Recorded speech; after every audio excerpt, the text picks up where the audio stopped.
So, hello everybody.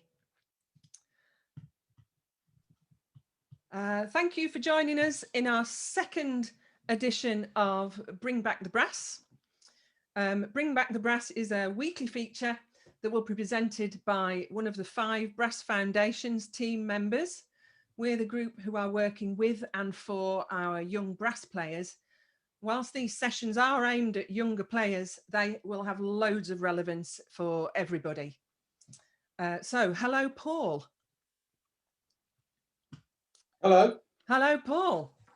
I'm welcoming Paul Richards to our second Bring Back the Brass session. Most of the modern banding fraternity know Paul Richards as the soprano cornet player with the Flowers Band. He's got his T-shirt on, proud man, of Gloucestershire. Mr. Musical, Mr. Reliable, and with a sound that is a seamless extension of the cornet line. Those who are less young will also know Paul as the principal cornet player, B-flat cornet player of the Sun Life Band. We're here to find out a bit more about Paul's playing career and what we mere mortals can learn from someone who has played and has grafted at every level of banding. So again, welcome, Paul. It's good to see you. Haven't actually seen you in person for a little while, but we have Zoomed a little bit, haven't we? We had a few quizzes, haven't we? We've had a few quizzes over the past year. So let's jump in because we only have half an hour, and let's find out a little bit about you and what you've done over the past X number of years that you've been playing. So who was responsible for putting an instrument in your hands? How did it all start? I mean, I came from a musical family. I was born down in Cornwall, and it was my dad's fault, really. My dad, Rodney Richards, is an excellent soprano player in his own right. Used to play with the St Dennis Band, and he was responsible for me, probably when I was about 7 or 8, sticking a cornet in my hand and starting me off on the right tracks. So yeah, very much owe it all to my dad. So were you reluctant, or were you really eager? Could you not wait to get your hands on an instrument? Goodness, that's a long while ago. But I mean, I've always enjoyed playing. It's never been a chore for me. You know, so I guess yeah. I mean, whether I was eager, but it was something I took to relatively easily. And like I said, I think, you know, having my dad there to teach me at home meant that I sort of, you know, was able to get off on the right track as well. I also joined Mount Charles Band. That was my sort of first band. So although my dad was teaching me, I was able to get into a youth band and then sort of went from there. And it makes all the difference, doesn't it, having someone else and that group of people to play with? Oh, very much so, absolutely. So were you one of these annoying kids that just finds it really easy? No, I wouldn't say it's easy. I mean, I guess, you know, I was lucky in that I've always blown a nice sound right from the start. Never really had to work at that, but no, I mean, I've always had to work hard at my playing, and to, you know, to develop your sound, your style, your technique. Doesn't come, you know, without some work. So yeah, no, I've always worked hard at my playing, and sort of you know, very, very much sort of, again, based on really good, solid early years, sort of teaching by my dad, really. He used to frustrate the pants off me, I have to say, when I was a bit younger, because he would keep me playing slow melodies, and he really taught me how to play lyrically. And I remember getting, you know, we used to get to solo contests and he would write all the words that the singers were singing, so that actually when you were playing, you were thinking of the words and performing that. And of course, all my mates were off doing air varies and all sorts of acrobatics, and my dad would keep me playing the sort of basics initially.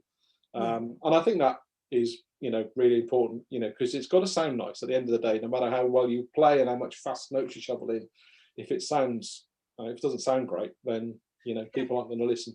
That's exactly it, isn't it? If someone's doesn't want to hear it again, you know, we can all, I'm sure, play the technical passages, but unless somebody actually wants to come back and hear that again, absolutely, then yeah. you've not won. And that was, you know, and that was through working at it. You know, you didn't just I was taught about, you know, how to play lyrically, how to think as a singer would sing.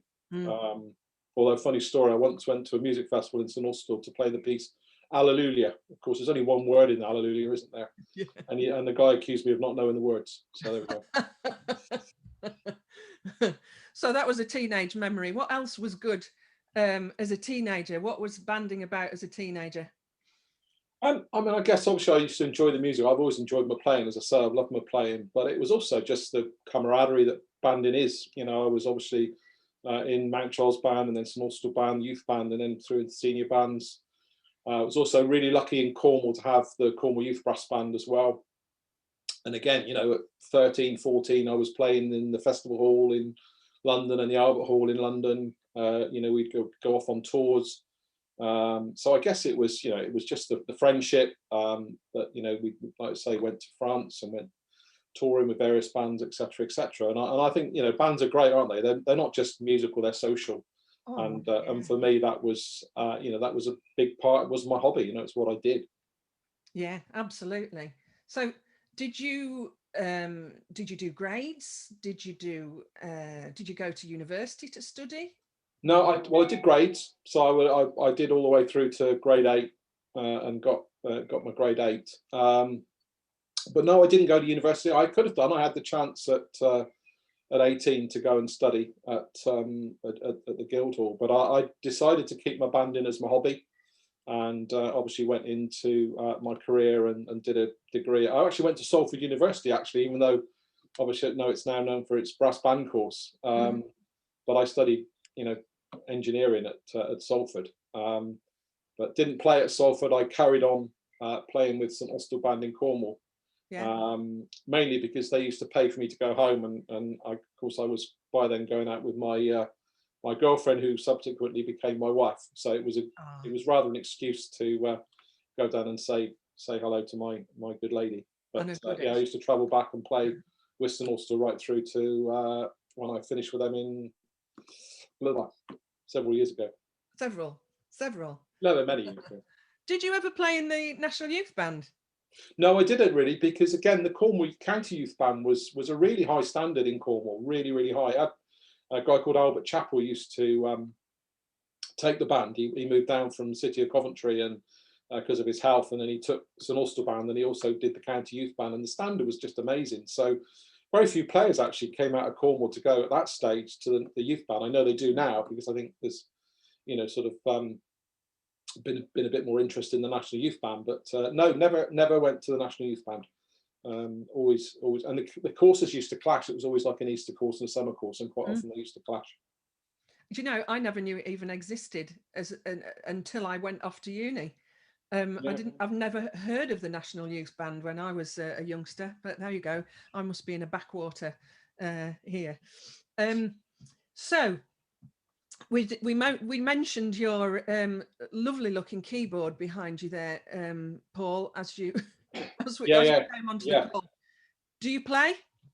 No, I went to the Les Dawson School of Piano Playing. I did start, you know, when I was, you know, right at the start. I did learn piano. I think I got up to like grade 3, but decided it wasn't for me, and I went to the brass. So it's brass all the way. Yeah, absolutely. Yeah, no, no clarinet. Well, no, God, no, nothing with buzzy things and reeds and things. No. Tell us about your practice, Paul. What aspects of soprano playing need your time and focus? Ooh, really, I mean, I do practice every day. I'm a great believer that, you know, little and often is better than, you know, sort of feast and famine, if you like. So I try and play, even if it's just for 10, 15 minutes. And I'm a great believer as well that it's about, you know, if you can only do 10 minutes of the right stuff is better than an hour of the wrong stuff. So now my practice routine is I have to say I'm lucky. I can memorize a lot, so I do use study books and the Arbon and so on and so forth. But you know, I can pretty much invent an hour's practice routine just from memory. Focus a lot on scales. I'm a massive believer in playing scales. I can play every scale without, you know, from memory 2 octaves without thinking about it, which I guess is just sad. basically, but just no, that's good. That's a good thing. but it's just, and you know, and lots of sort of, you know, I always do the concentrate on the basics, lip slurs, arpeggios.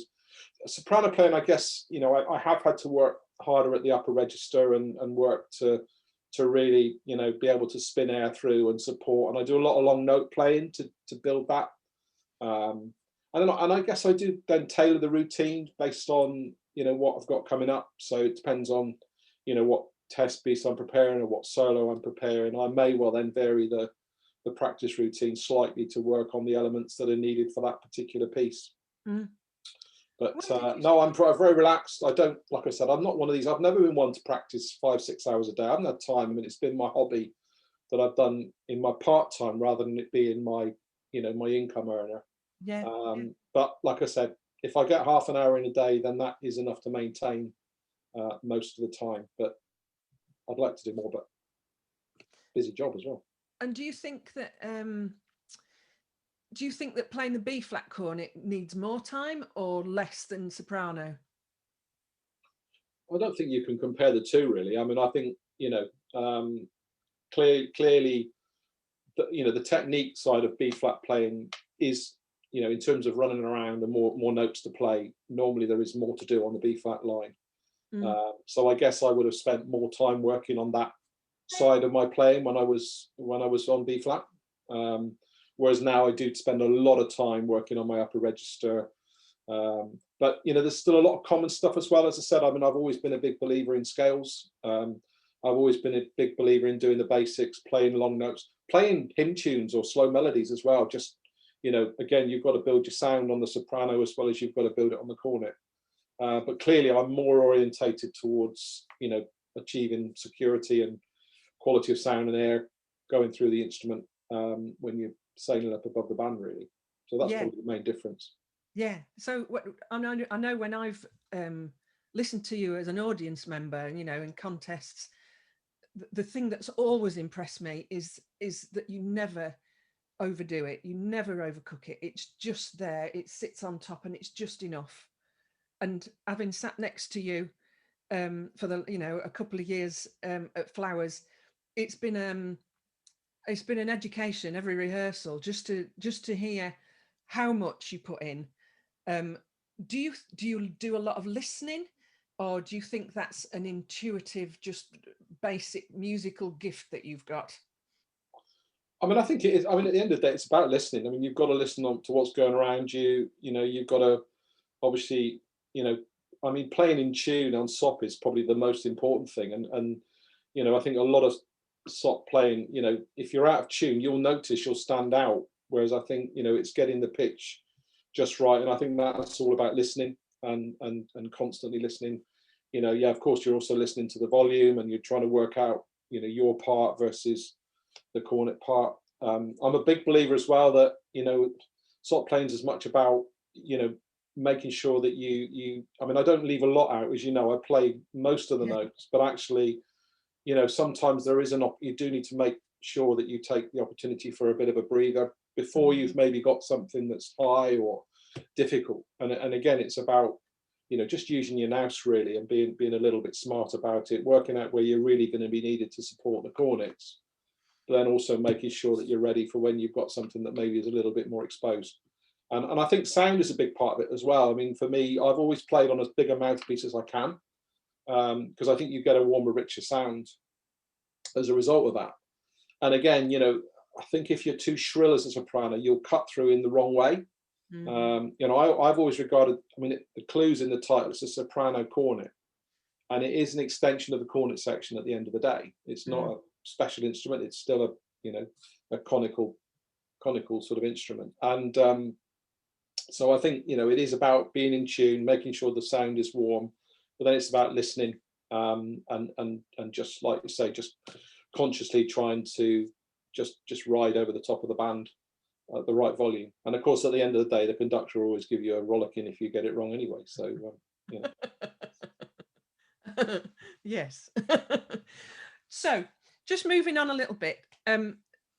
You've talked to me briefly about your the time that you had out of banding, and and what you did in that time. Could you share with us a bit more about what that was like, and what your comeback consisted of? Yeah, I mean, people probably don't realise I was principal cornet at Sun Life for 6 years, and was there for some of the most successful years with that brilliant band that is still missed today. I think in terms of just such an amazing organisation and outfit and number of players. And I finished there in 1993, and I did a couple of years where we did a bit of quintet work actually. Including a horn player in our quintet that you probably would recognise. Mr. Harper used to be our horn player, and my mate Sean Mundy was on cornet. We had Phil Randall there for a while on horn as well, and Jeff Colmer on bass, a guy called Sean Thomas. So we did about 2 years of quintet work, but then I found that if I wasn't playing in bands all the time, that getting my lip back up to play at that quality, especially in a quintet when you're doing so much playing. So after that, I stopped. I actually stopped playing completely for about 10 years, which was a combination of mainly family, wanting to spend time with my kids. At that stage, I had 2 kids who were, 2 and 5, something like that. My job as well was based, I've got a fairly weighty job. So, trying to balance everything just became impossible. So I took the decision to stop playing altogether, and I didn't play at all. And that went on, like I said, almost for about 10 years.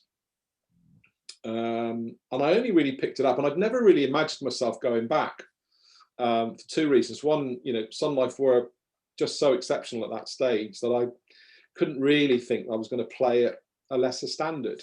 And at that stage, Flowers weren't in that bracket, and so there was that, and sort of. So I wasn't sure if, how I would get back into it really, and also I have to say I used to go to the national finals and think, bloody hell, I couldn't do that, because you listen to all these amazing players playing in the Albert Hall. We used to go up every year, and I was, how do you do that?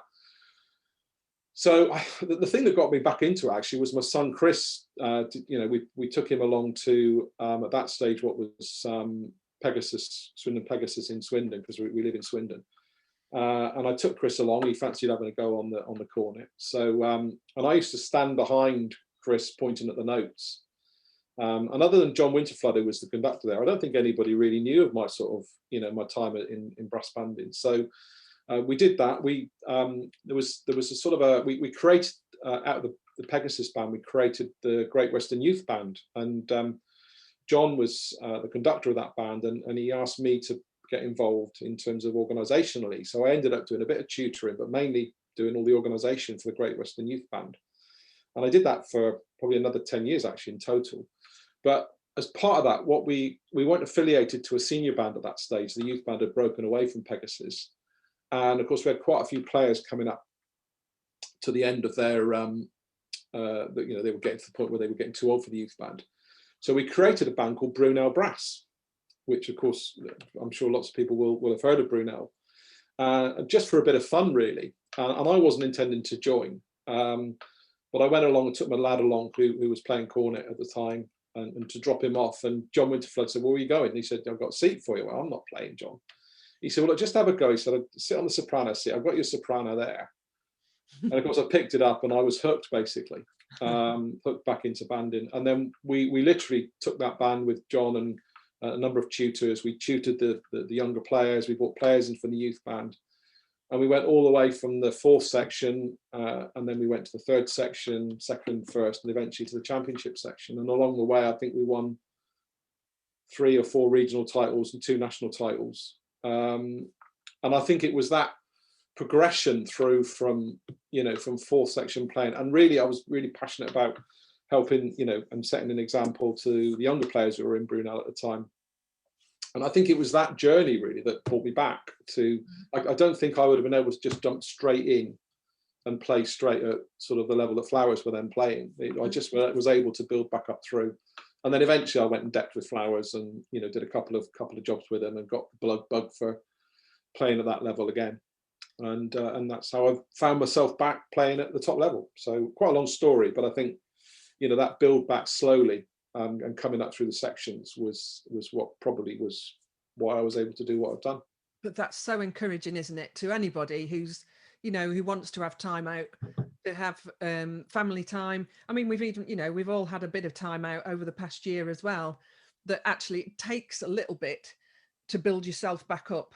And on the scale that you did it, you know, 10 years out, how long do you think it took you to get from the moment you started to play again to getting your seat at Flowers? Well, I mean, that was quite a long journey because obviously it involved going through with Brunel. Yeah. So yeah, I mean, that happened over a 5 or 6 year period.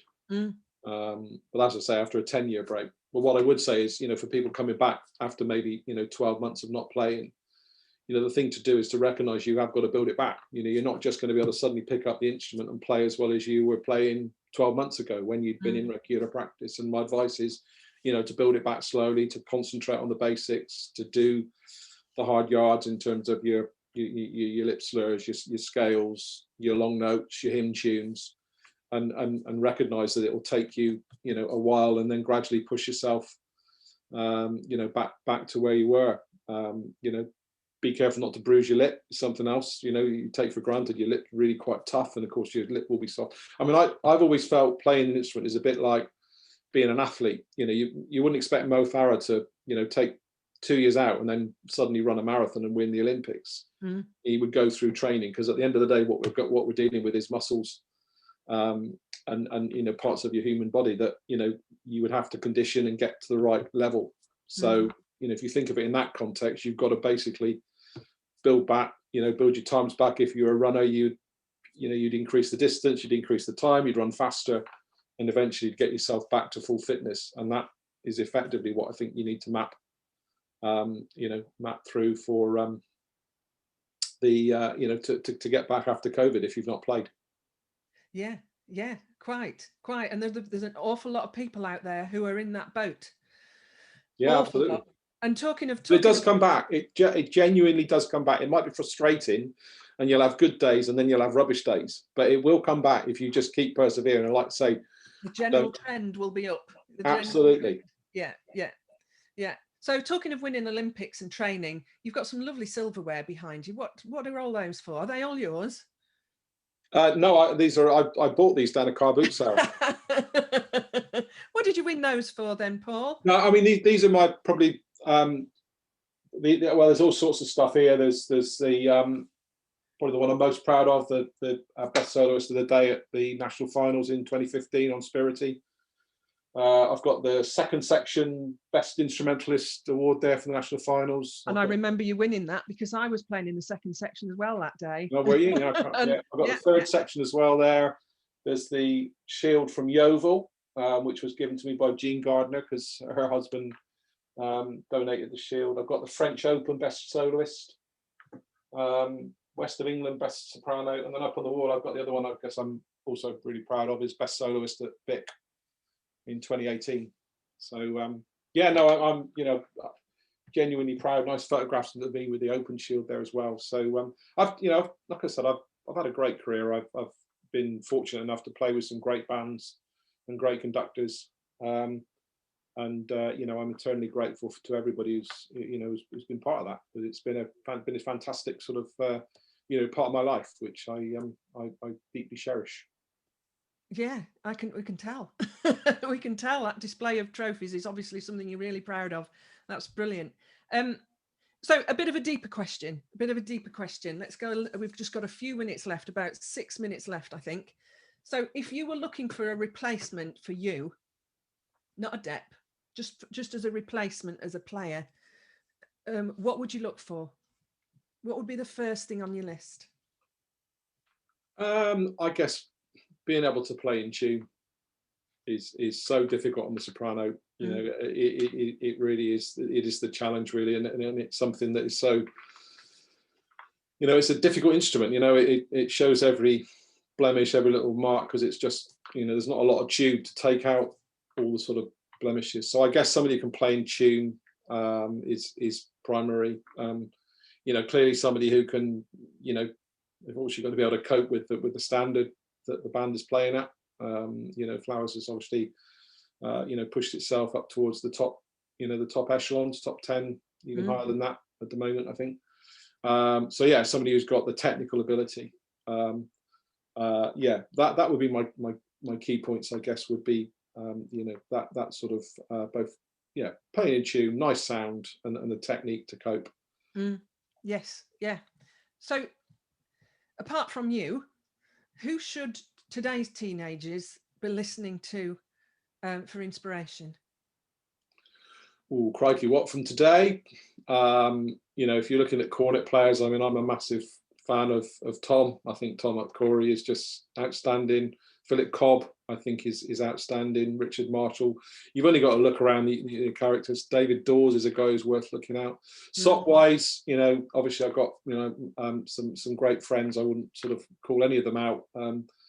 But going back a bit, you know, Pete Roberts is absolutely amazing, without a doubt, and Brian Evans as well for me. If you want to listen to a lyrical sock player, Brian is the man, I think, for me. Probably closest to what I would say would be my ideal playing style. If I could get anywhere close to Brian, then you know, that's lyrical style that he used to play with, would be my other go-to listening. Yeah. And what about outside banding? Who do you listen to? What do you listen to? Do you know, I've got really quite eclectic tastes. I listen from everything from, you know, I tend to spend a lot of time on the radio, quite frankly. I listen to, you know, I'm listening to more and more podcasts these days, quite frankly. Music wise though, yeah, I love classical music, and I will listen to Classic FM most of my trip to Coventry. I wouldn't say I've got like a favorite group or anything like that. I'm very eclectic. I'll listen to anything. I love a bit of jazz as well. You know, Wynton Marsalis is another of my hero players that I've had the very fortunate sort of experience to be able to listen to him on a number of occasions. Although I have to say, I have got a confession. I did fall asleep in one of his concerts once, but that was because I'd had too many beers on the train going up. Anyway. So, hopefully, our final question, and this is quite a big one, really, I think, because we're talking about the future of banding, and there is a lot of children and a lot of young people who might listen to this. What do you think in the next 20 years we need to keep hold of in the banding tradition, and what actually can we let go of? What do you see the future as? Yeah, I mean, I'm hoping. I mean, I think the brass band sound is something that is just so unique that, you know, for me, that is the thing that makes the hairs on the back of my neck stand up. And I think, you know, that, you know, we need to maintain that sound that you get from a brass band, without a doubt. And also, I think, you know, it is an amazing hobby. You know, it's not just, I said earlier on, it's not just the music, and you can get huge enjoyment from playing the music. And let's face it, a lot of bands play at an incredible level, especially when you compare it to lots of other sort of amateur groups. So I think, you know, there's a lot to be gained from the musical side, but also from the camaraderie and the you know, the fun that you can have with, you know, with a bunch of like-minded people and mates. So I think we can't afford to lose that. But I also think, you know, we do need to recognise that, you know, I think as at times we are very quite insular as an organisation. You know, we do spend a lot of our resource and time trying to win a pot, you know, from a contest.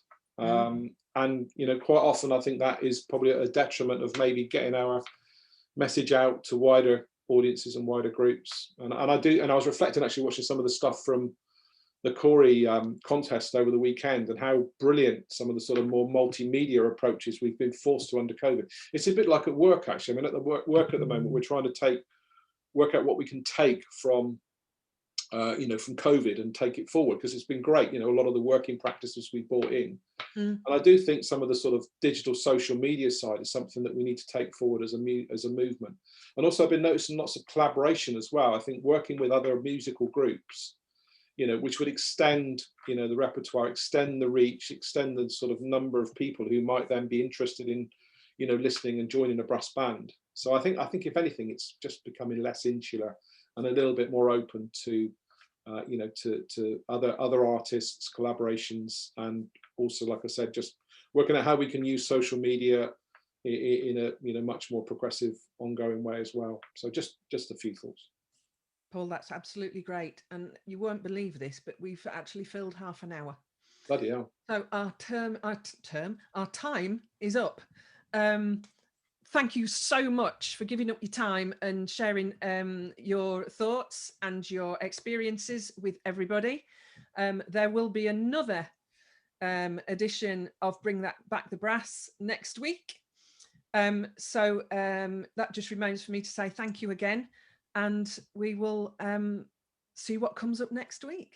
Thanks so much, Paul. Thanks, Sheila. Well done. Thank you. All well right. done for what you're doing as well, and to all of the BBEs. So great, that sort of leadership that we're getting now. So thanks. Thanks so much. Okay. Bye, everyone. Bye.